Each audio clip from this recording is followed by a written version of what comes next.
మన ప్రభు అయిన యేసుక్రీస్తు వారి యొక్క పరిశుద్ధమైనటువంటి నామములో తిరిగి మనము మరొక కృపాదినాన్ని అనుభవించడానికి, కృపాదినములో కృపావాక్యాన్ని బట్టి ధ్యానపూర్వకంగా బలపడటానికి సజీవ లెక్కలో జ్ఞాపకం చేసుకున్నటువంటి దేవాది దేవునికి స్తుతులు స్తోత్రములు చెల్లిస్తూ ఉన్నాను. అలాగనే ప్రభు మనందరిని కూడా సమకూర్చడమే కాకుండా ఆసక్తి కలిగి ప్రతిరోజు కూడా కృపావాక్య ధ్యానములలో పాలుపంపులు కలిగి బలపడుతున్న బిడ్డలకు ప్రభు పేరిట వందనములు, ప్రభు పేరిట శుభములు మీకు తెలియజేస్తూ ఉన్నాను.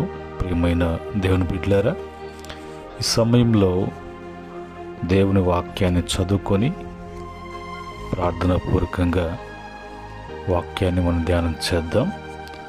పరిశుద్ధ గ్రంథంలో నుంచి యోబు గ్రంథము 5వ అధ్యాయము 17వ వచనాన్ని ఈ సమయంలో మనం చదువుకుందాం. దేవుడు గద్దించు మనుష్యుడు ధన్యుడు, కాబట్టి సర్వశక్తుడగు దేవుని శిక్షను తృణీకరింపకము. ప్రార్థన చేసుకుందాం. కృపగల తండ్రి, పరిశుద్ధుడా, మీకు వందనాలు. ఈ సమయంలో మీ ఆత్మ సహాయాన్ని బట్టి వాక్యాన్ని మేము ధ్యానం చేయటానికి, ప్రభు అందులో ఉన్నటువంటి విషయాలను బయలుపరచబడటానికి మాటలు మాకు ఆశీర్వాదకరంగా మార్చమని యేసుక్రీస్తు వారి యొక్క పరిశుద్ధమైనటువంటి నామములో అడిగి వేడుకుంటున్నాం తండ్రి, ఆమేన్. ప్రియమైన దేవుని బిడ్డలారా, ఈ సమయంలో మనం చదువుకున్నటువంటి యోబు గ్రంథము 5వ అధ్యాయము 17వ వచనంలో రాయబడినటువంటి మాటల ప్రకారంగా దేవుడు మనుషులను గద్దిస్తారు. అలాగా దేవుని చేత గద్దించబడుతున్నటువంటి ప్రతి మనుష్యుడు వాడు ధన్యుడు అవుతాడు, వాడు ధన్యజీవి అవుతాడు. కనుక సర్వశక్తుడగు దేవుని యొక్క శిక్షణను నీవు తృణీకరింపకము అనే మాట ఇక్కడ రాయబడి ఉంది. దేవుడు ఎందుకు ఒకరిని గద్దిస్తాడు? దేవుని గద్దింపులో ఉన్నటువంటి ఆ యొక్క గొప్పతనం ఏంటి, లేక ఆ గద్దింపు వలన ఏం కలుగుతుంది? ఆయన సర్వశక్తుడైనటువంటి దేవుడు, ఆయన ఆయన శిక్షిస్తున్నాడు అంటే ఆ శిక్షలో ఏముంది అనే విషయాన్ని బైబిల్లో నుంచి మనం చూసినప్పుడు సామెతల గ్రంథంలో ఒక మాట అక్కడ రాయబడి ఉంది. సామెతల గ్రంథము 20వ అధ్యాయము 30వ వచనంలో ఏమని రాయబడిందంటే, గాయములు చేయు దెబ్బలు అంతరంగములలో చొచ్చి చెడుతనమును తొలగించును. ఇప్పుడు ఈ మాట ప్రకారంగా ఆలోచన చేస్తే, ఒక గాయము చేసేటువంటి దెబ్బలు అంతరంగములలో చొచ్చి చెడుతనాన్ని మరి తొలగిస్తుంది. సహజంగా అప్పుడప్పుడు కొన్ని గాయాలు అవుతూ ఉంటాయి. ఆ గాయాలు అవుతున్నప్పుడు ఆ గాయము చిన్నదైనా పెద్దదైనా ఒక 2 దినాలు గడిచిన తర్వాత వాపు రావడం, ఆ గాయం చుట్టూ చీము పట్టడం, ఆ చీము మరి ఆ యొక్క ఒంట్లో నుంచి చీము, రక్తము, నీరుగా అవి మొత్తము కూడా కారుతున్నప్పుడు లేదంటే ఆ గాయము పగిలినప్పుడు ఆ విధంగా ఒత్తి వాటినన్నింటినీ కూడా పసంతా కూడా బయటకు తీస్తారు. కారణం ఏంటంటే చీము పట్టడము, ఆ గాయము మరి వాపు రావటము, అందులో నుంచి కారటము వలన లోపలటువంటి చెడంతా కూడా బయటకు వచ్చి అందులో ఉన్నటువంటి ఇలాంటి సెప్టిక్ కాకుండా మరి తిరిగి త్వరగా గాయము బాగై చెడు అనేది లేకుండా ఉండటానికి ఆ విధంగా జరుగుతుంది. ఆ క్రమంలో మనము ఆలోచన చేసినప్పుడు దేవుని యొక్క మరి గద్దింపు అనేది మనిషి యొక్క అంతరంగములో ఉన్నటువంటి చెడు ఒకవేళ ఉంటే, చెడు చోటు చేసుకుంటూ ఉంటే, ఆ చెడును బట్టి జీవిస్తూ ఉంటే ఆ జీవితము, ఆ వ్యక్తి, ఆ కుటుంబము, ఆ ప్రాంతము ఆశీర్వదించబడదు. వారు మేలుకరంగా జీవించలేరు. దేవుని యొక్క ప్రతి ఒక్క మరి దీవెనలు కలిగి వాళ్ళు వర్ధిల్లలేరు. కాబట్టి ప్రభువే ఆయనకు ఇష్టమైనటువంటి పిల్లలను, ఆయన ప్రేమిస్తున్నటువంటి తన ప్రజలను వారిలో పాపము అనేది నివాసము చేయకుండా, తెలియక వాళ్ళలో బలహీనతలను చోటు చేసుకొని వారిని బలహీనపరచకుండా దేవుడు తన బిడ్డలను ఎప్పుడు కూడా వాళ్ళు పరిశుద్ధముగా పవిత్రంగా ఉండటానికి, చెడు అనేది లేకుండా ఉండటానికి ప్రభు అలా చేస్తారు. అలాగ చేసినప్పుడు తృణీకరించకుండా, అలాగ చేస్తున్నప్పుడు లోబడినప్పుడు ధన్యుడు అనే మాటకి,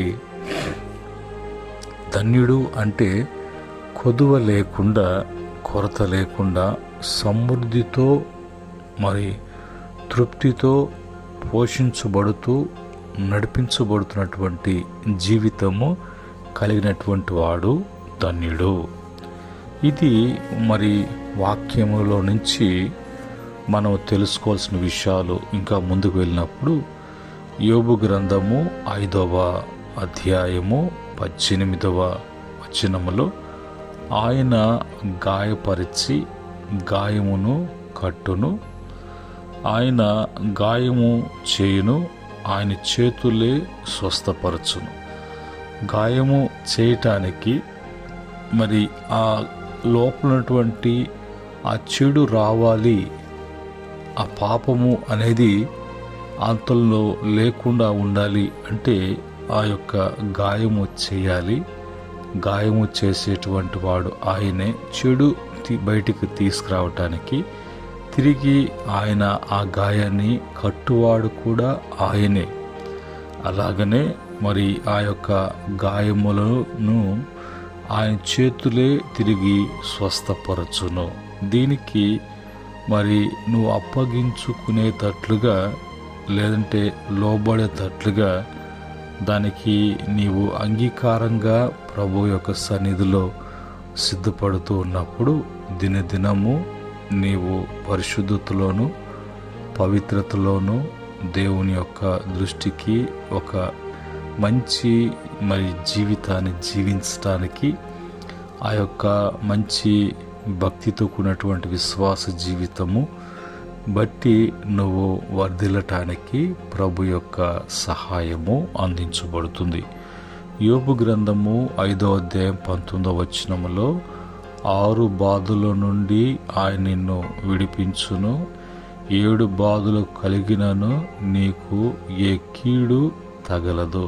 కారణం ఏంటంటే ఆ బాధలు వచ్చి బాధించాలన్నా, ఆ బాధల్లో నీకు కీడు కలగాలన్నా నీలో ఉన్నటువంటి బలహీనతను బట్టి, నీలో ఉన్నటువంటి వ్యసనములను బట్టి, నీలో ఉన్నటువంటి పాపములు బట్టి కలుగు చేయటానికి అవి నీ వద్దకు వచ్చేటప్పటికే నీలో అవేవి కూడా బాధ కలిగించేటువంటివి, కీడు తలపెట్టేటువంటి ఆలోచన, తలంపులు, ఆ క్రియలు, అలవాట్లు ఏది లేకుండా ఆయన చేతులే గాయము చేసి వాటిని బయటికి తీసి తిరిగి ఆ చేతులే నేను స్వస్థపరిచి నువ్వు బాగుపడునట్లుగా చేస్తున్నటువంటి దేవుడు మనకున్నారు.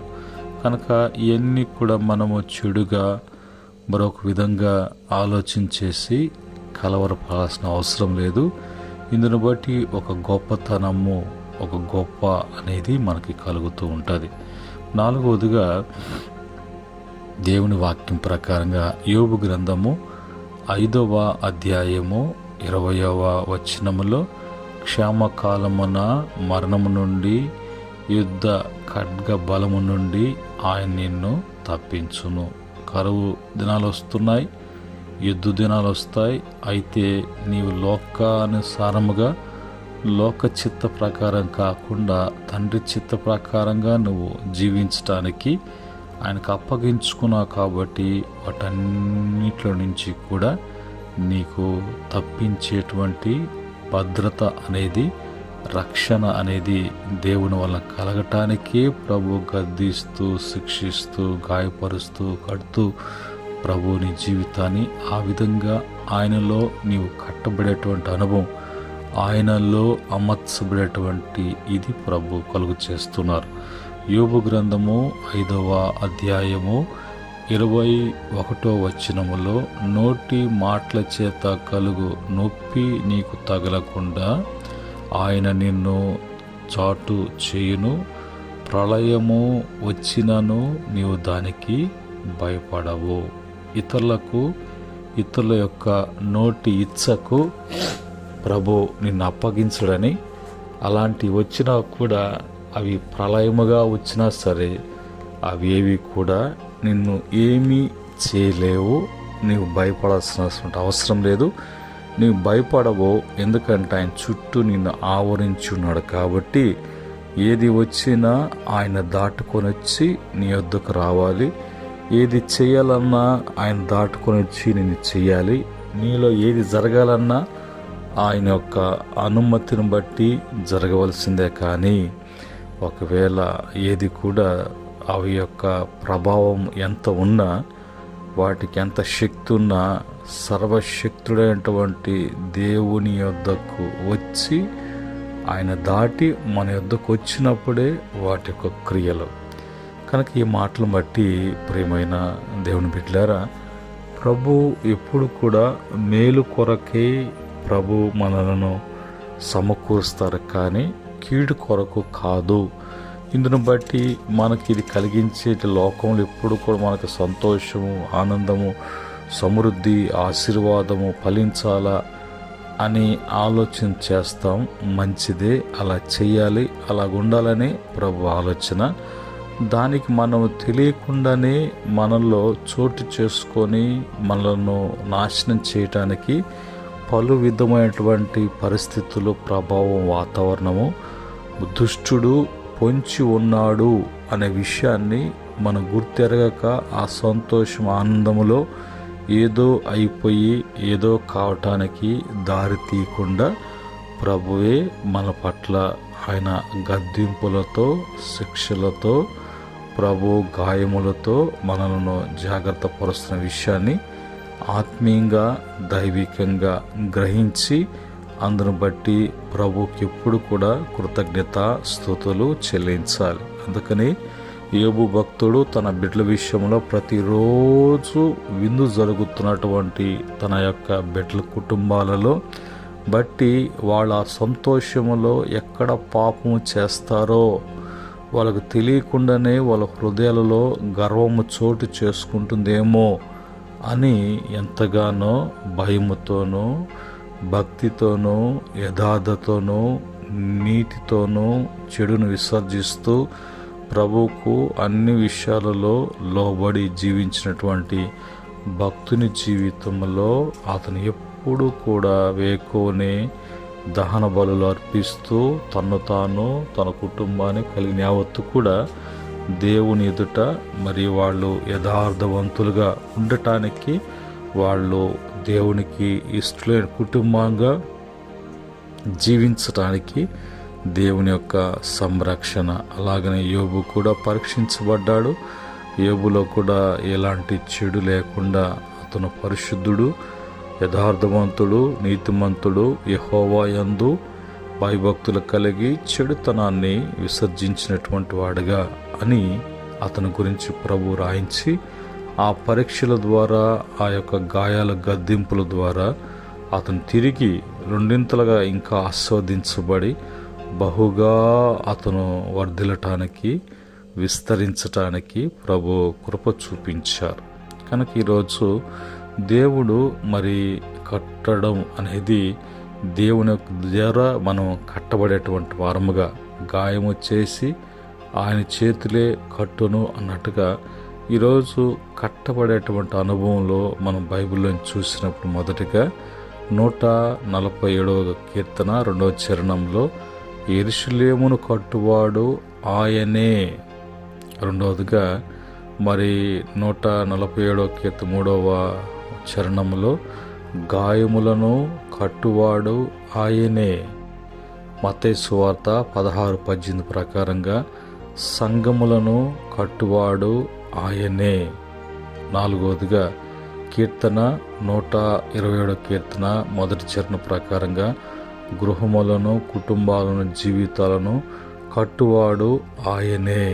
ఐదవదిగా యెషయా గ్రంథము మరి 11వ అధ్యాయం 32వ వచనం ప్రకారంగా చెదరిన హృదయములను మరి జీవితాలను కట్టువాడు ఆయనే అనే మాటలు బైబిల్లో రాయబడి ఉన్నాయి.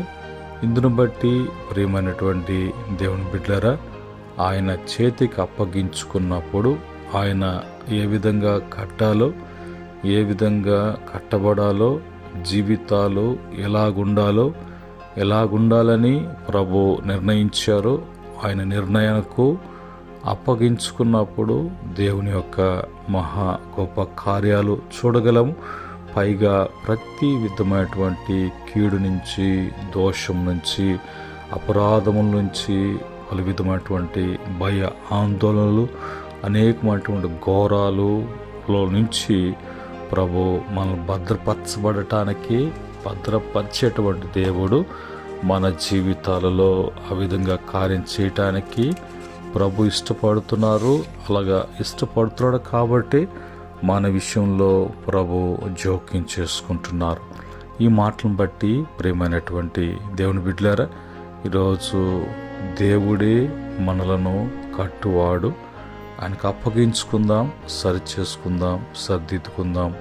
అట్టి సహాయము భూమి మీద ప్రతి బిడ్డకు అనుగ్రహించబడును గాక. అలాగనే ఈ మాటలు వింటున్న బిడ్డలకు కూడా దేవుని యొక్క సహాయము అందించబడును గాక. ఆమెన్. పరిశుద్ధుడా, సర్వోన్నతుడా, శక్తిమంతుడా, ఈ సమయంలో మీ యొక్క అమూల్యమైనటువంటి సత్యవాక్యములను మేము ధ్యానం చేయటానికి కృప చూపించారు. కృపామయుడా, దయామయుడా, నాయన అంత మా మంచి కొరకు అని మేము గ్రహించినట్లుగా మాకు బోధించారు. ఈ మాటలు వింటున్న బిడ్డలకును ప్రభా, ఈ మాటలు అనేక మందికి అందించబడటానికి మీ ఆత్మ సహాయం దయచేయండి. ఈ దిన ప్రయత్నములో, ప్రయాసములో బిడ్డలకు తోడుగా ఉండమని యేసుక్రీస్తు వారి యొక్క పరిశుద్ధమైన నామములో అడిగి వేడుకుంటున్నాము తండ్రి. ఆమేన్. పరమ తండ్రి దేవుని ప్రేమ, కృప, సమాధానము వింటున్న బిడ్డలకును, సకల పరిశుద్ధులకును, ఆయన దాసులకును సదా తోడై ఉండి నడిపించునుగాక. ఆమేన్. దేవుడు మిమ్ములను, మీ కుటుంబాలను దీవించి ఆస్వాదించునుగాక. ఆమేన్.